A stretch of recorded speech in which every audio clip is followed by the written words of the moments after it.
All right. Hello, I'm live, relatively on time. So, anyone watching, if you can just comment and let me know if you can hear me okay, just to avoid any technical issues. So, anyone watching, can you hear me? It's okay. Please comment.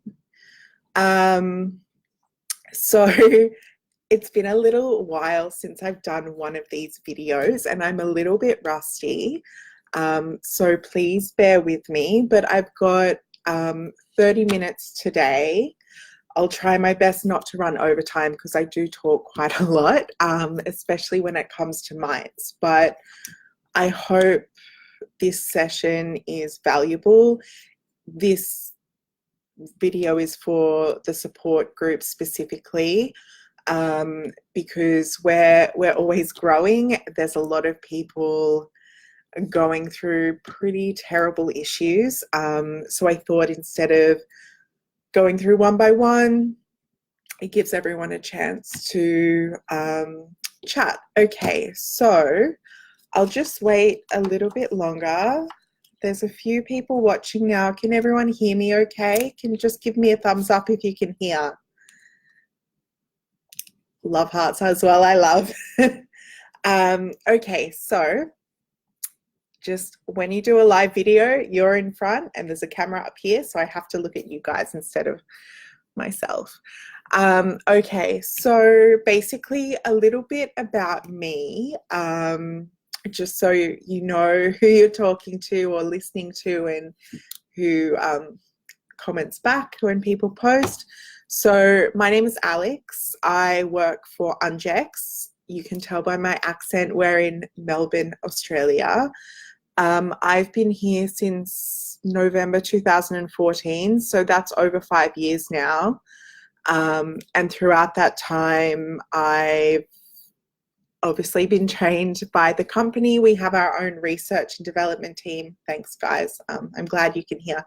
So we have our own research and development team. I'll go into that further later. I just want to give a bit of my background. So I've been talking to clients who have been suffering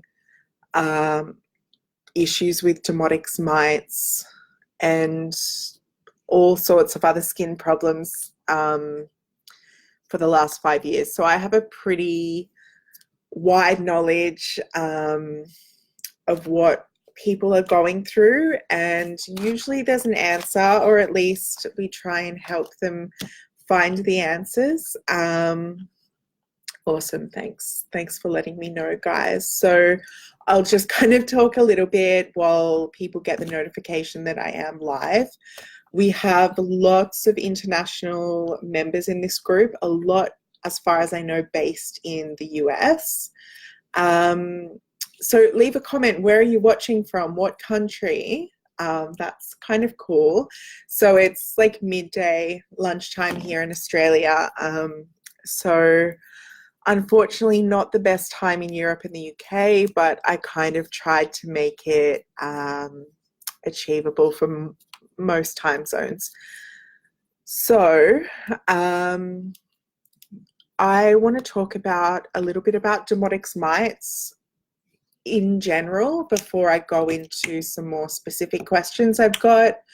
I've got some private messages with questions. Hopefully, as this goes, people will comment more questions. But Demodex specifically, I think a lot, especially this week, I've noticed a lot of people trying to pinpoint exactly when they caught Demodex.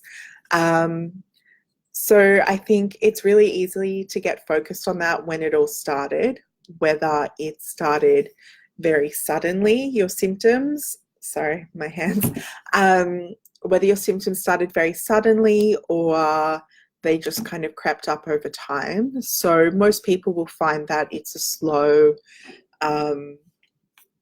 it creeps on slowly and gets worse. So it's not necessarily when you caught Demodex that your problems start, because everybody has mites at some level, unless you're a hermit, it's almost impossible as an adult not to have mites. They transfer through physical contact and sharing things like pillowcases, towels, brushes. So it's really hard not to have had that contact. But the difference from everybody having them and specifically people having symptoms of Demodex mites, it's basically the population density that makes the difference. So if you have a very low density, like almost everybody certainly does, there's literally not enough mites in your skin for your skin to have to react and deal with housing them and providing resources to them. But if somebody has a high population of mites, so that can be up to 25 plus mites per follicle. And when we say follicle, it's we have follicles all over our body except the palms of our hands and the soles of our feet. So they theoretically can live anywhere. They eat oils and nutrients. So typically our oil glands are most productive on our face and our scalp, which is why the majority of people find symptoms in those areas. So a high population density means there's a huge amount of mites, like living, eating, breeding, dying. So your skin is having to give over those resources and house that huge number of mites. And it often takes a toll on your skin or your hair. And that's where the symptoms occur of mites. So I kind of wanted to break the symptoms down a little bit more. I'm just waiting a little bit for some more people. Facebook generally notifies. So if you have any questions, please comment. So one of the main symptoms people get is, say, acne. So acne or pimples or blackheads, basically that skin congestion, also accompanied with like things like rosacea.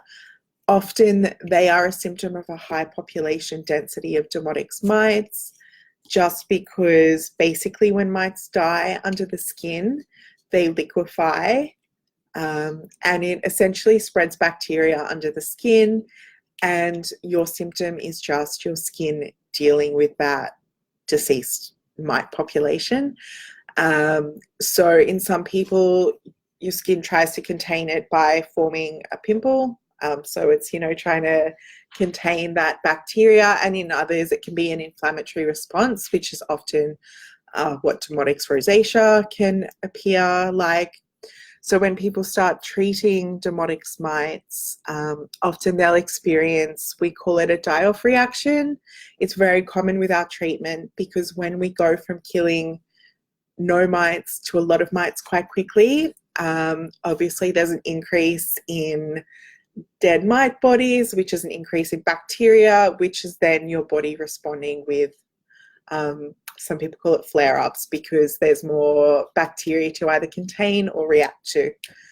I hope that made sense. I know I talk a little bit quickly sometimes.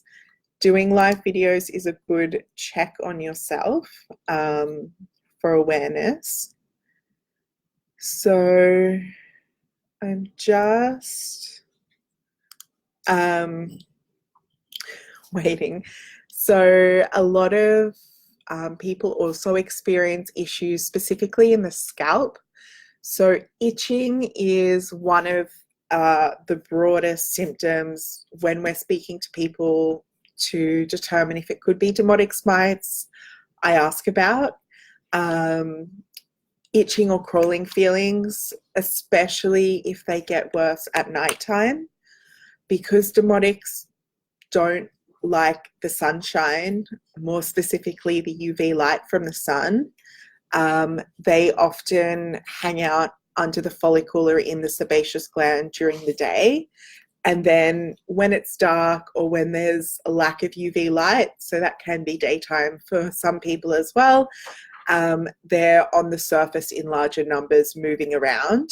So if you follow the Ungex Hair Mites Facebook page, which I recommend you go check out, I did a really quick live video yesterday of a positive Demodex mite test. I think it was even shared in this group, to be honest. There was a really good close-up of all the little legs crawling. So mites are so small, Demodex mites are so small, you can't detect individual mites. But when there's like hundreds and thousands moving around with those little legs, that's generally when people will feel the itching, crawling sensations.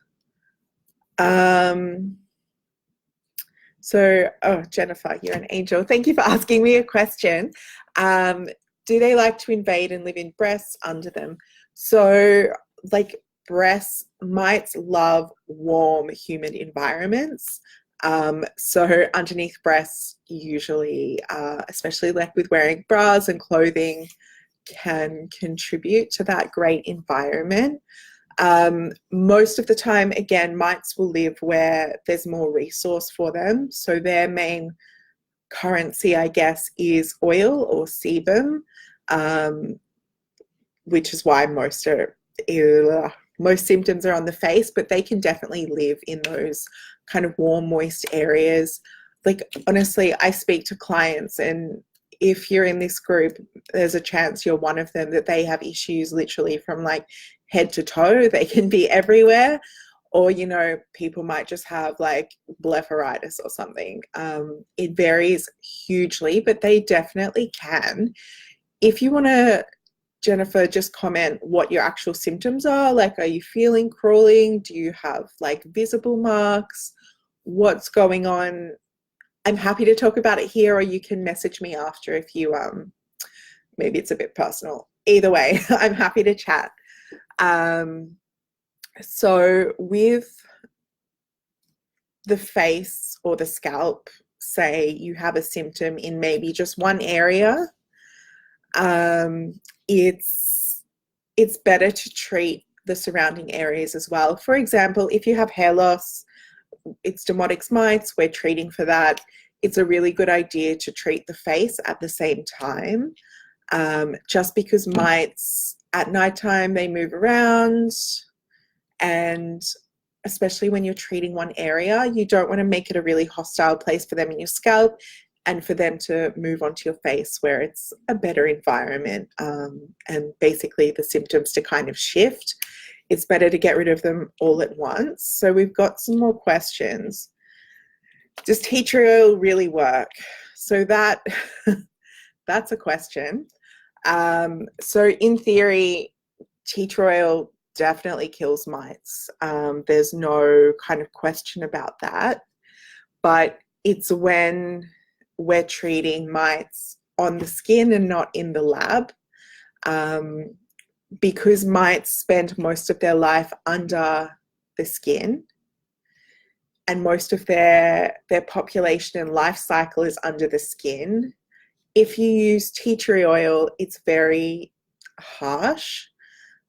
Even if it's diluted, often it's diluted with other oils that will actually provide food for mites, but most of the time it does more damage to the skin than it does the mite populations. Even if you treat it effectively for, I don't know, a week, you're using tea tree oil on your skin every day, you can't see it, but you are successfully killing mites.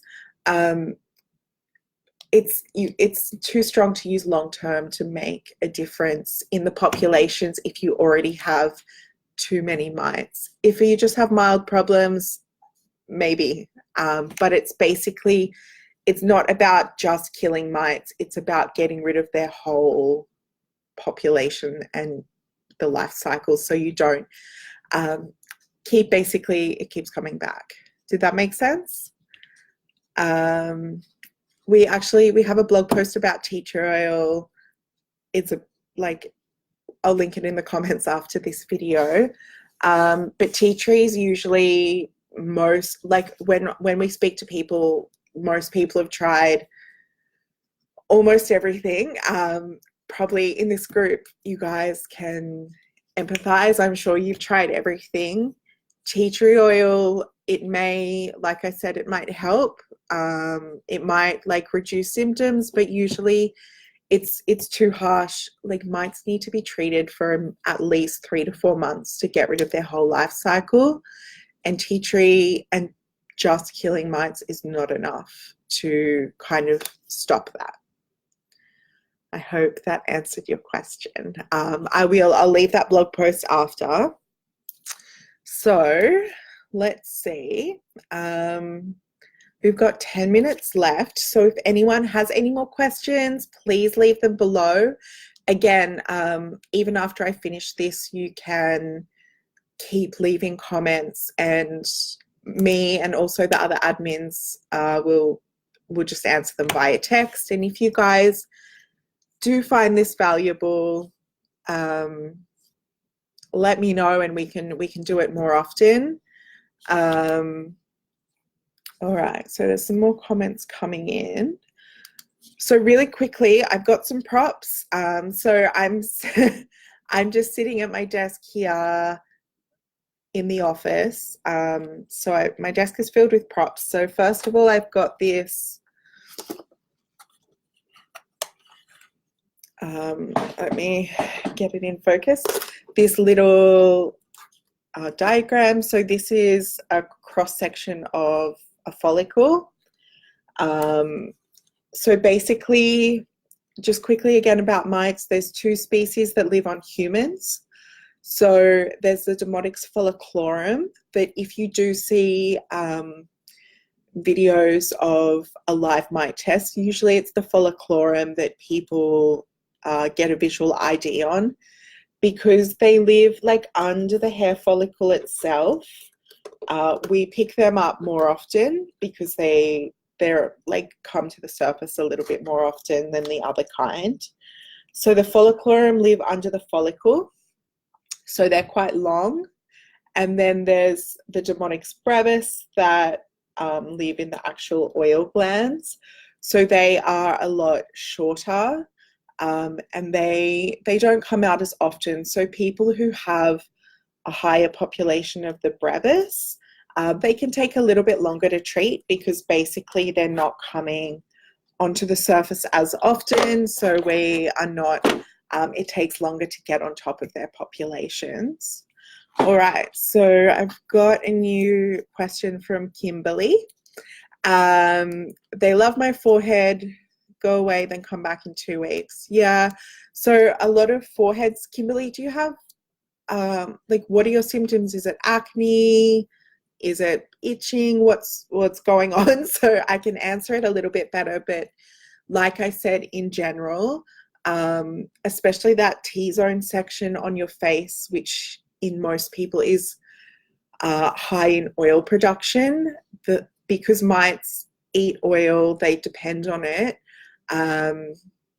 There's more resources there for them to have a higher population, especially with those like eyebrow follicles. They're nice, solid infrastructure for them to live. Same with people who have things like blepharitis, itching